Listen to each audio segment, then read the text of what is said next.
Now, as a bonus video, we're going to talk about retrospectives, because this whole thing is a process that happens through the quarter and it happens every week, right? We have the execution cadence. You could do a retrospective every week if you're really enthusiastic, but what I recommend is doing one retrospective every quarter where you look back over your process and start to think, well, what's working well? What do we want to do? What's working less well?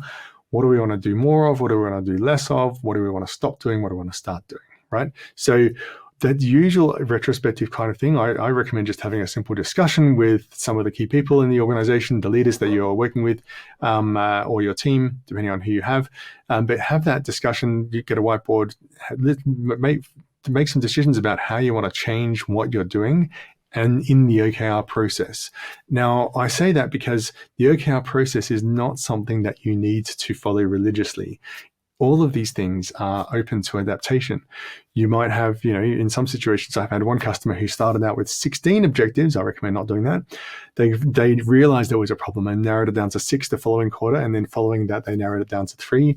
I have another customer who started out with 1 and realized the following quarter that they wanted to expand it to 2, right? And that's fine. I have some customers who have the quarterly cycle and then realized that actually the quarterly cycle on the calendar quarter doesn't make sense because they're so busy at the end of quarter. And so what they wanted to do was shift it all by 1 or 2 months. And by looking at this and having that discussion, you can adapt everything about this to your organization. Now, we talked about having the planning process. We talked about having the weekly execution cadence.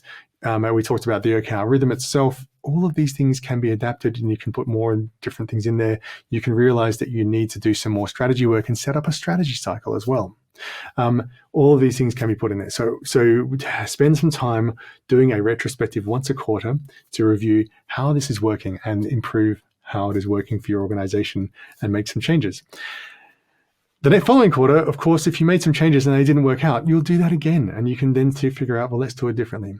And this is one of the reasons why I recommend having 3 months as opposed to 6 months or a year, because you can test something out and say, well, this type of objective and this type of key result didn't work, or this mechanism, this approach to running our execution doesn't work. We need to change something. And it's only a quarter later and you can change it. You can do that.